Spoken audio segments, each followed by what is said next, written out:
Amigos, estamos de vuelta acá en Actualidad 1020, la radio de noticias. Mucha información generándose en las últimas horas. La situación en el continente latinoamericano, qué está ocurriendo en estos momentos, la agresividad del régimen castrista contra los opositores, la detención de Damas de Blanco, la detención de Jorge Luis García Pérez Antúnez. En este momento han sido reprimidos en las últimas horas varios disidentes y recientemente, tanto como el lunes, el expresidente de Costa Rica, Óscar Arias, ha dicho en América Latina solo hay una dictadura, la cubana. De manera exclusiva en esta mañana tenemos en línea telefónica desde Costa Rica al expresidente Óscar Arias. Presidente, gracias por aceptar conversar con Actualidad 1020, la radio de noticias.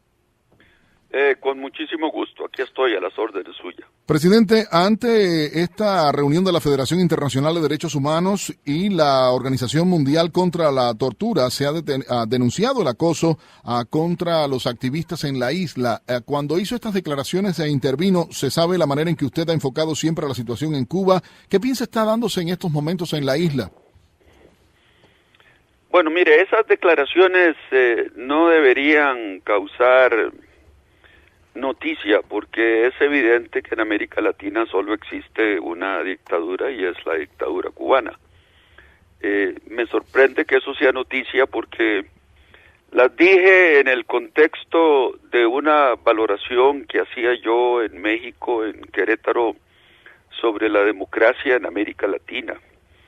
Y hablaba de que todo poder democrático es un poder limitado, y que por definición un gobernante demócrata siempre tiene oposición, siempre es controlado por los medios de comunicación, recibe siempre críticas de grupos de interés o grupos de presión, es supervisado por el poder legislativo y el poder judicial, tiene un periodo fijo para ejercer sus funciones de 4, 5, 6 años, tiene un marco legal definido en el que debe operar y se encuentra siempre sujeto al escrutinio ciudadano y a la evaluación pública de su gestión. Y después decía que el problema es que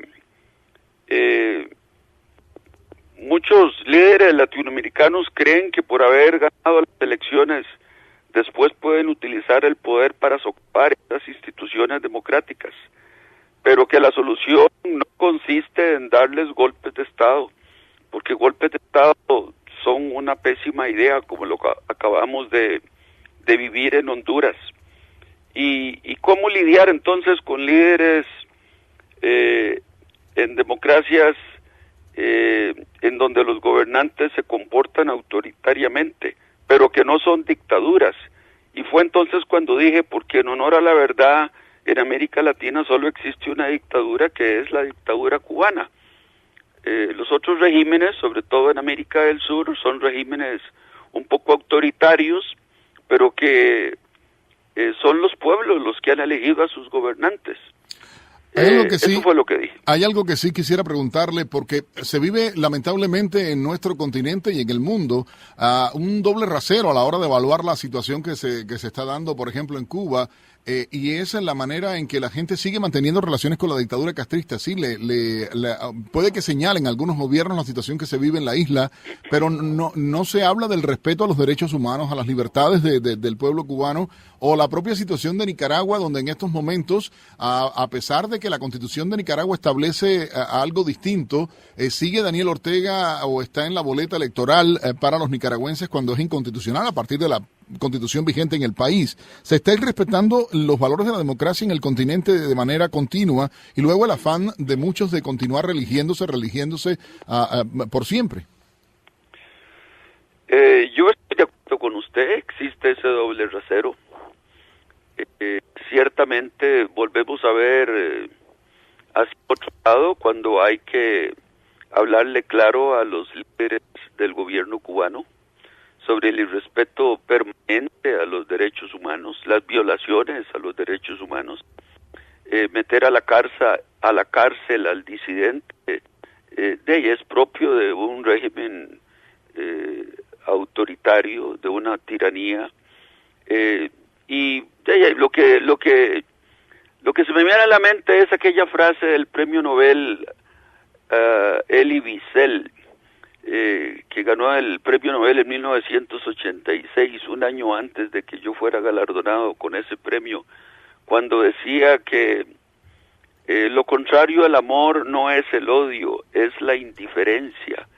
Y eso es lo que vemos en América Latina, una absoluta indiferencia ante el dolor del pueblo cubano que padecer durante tantas décadas una dictadura como la que tienen. Presidente, si tuviera que evaluar la situación en Venezuela actualmente, la intención del presidente Hugo Chávez de reelegirse nuevamente, ha dicho estaría hasta el año 2025 aproximadamente en el poder. ¿Él no es la repetición de la fórmula castrista? Bueno, no en el sentido de que si bien comulga con muchas de las ideas del régimen cubano y está acabando con la economía privada que ha existido en Venezuela durante toda la vida, es un líder carismático que lo elige su pueblo, o hasta el día de hoy lo ha elegido su pueblo.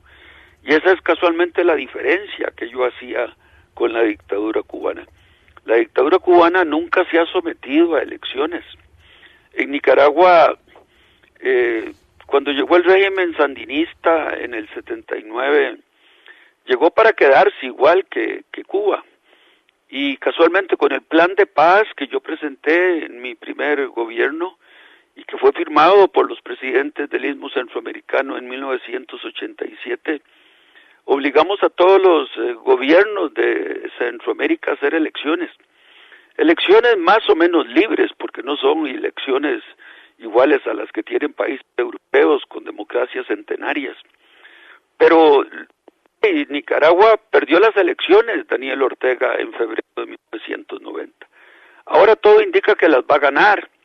Como usted decía, es un candidato inconstitucional y se han borrado las fronteras entre los poderes del Estado, entre el poder legislativo, el poder judicial, el poder ejecutivo, el Consejo Electoral, pero así es.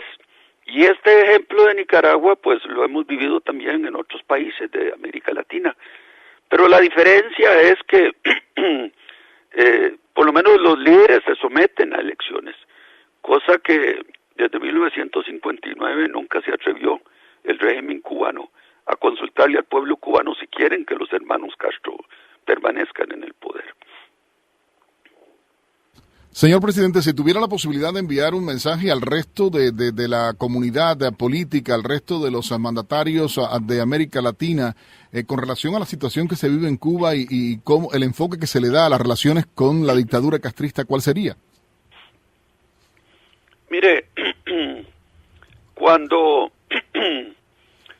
yo reconocí al régimen de Cuba, lo hice para casualmente tener la autoridad moral de poderle hablar a los líderes cubanos después de haber reconocido al régimen de Cuba.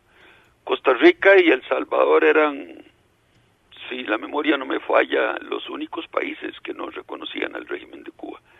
Y cualquier crítica que yo hiciera era extendida por los líderes en La Habana, porque casualmente Costa Rica no tenía relaciones diplomáticas. A mí sí me duele que demócratas convencidos de Sudamérica y de Centroamérica se callen ante todas las violaciones de derechos humanos en la isla cubana. Yo creo que si se tienen relaciones diplomáticas, uno debería aprovechar el hecho de que reconoce al régimen como tal para hablarle con franqueza al régimen de Cuba sobre estas violaciones a los derechos humanos que son sistemáticas y eso sin embargo no lo hacen, y no lo hacen países grandes que podrían tener la autoridad moral para hacerlo, qué sé yo, México por ejemplo, Brasil, Argentina, yo nunca los he escuchado. Presidente, quiero agradecerle enormemente sus declaraciones para Actualidad 1020, la radio de noticias. Era el ex presidente de Costa Rica, Oscar Arias, en declaraciones para la radio de noticias del sur de la Florida.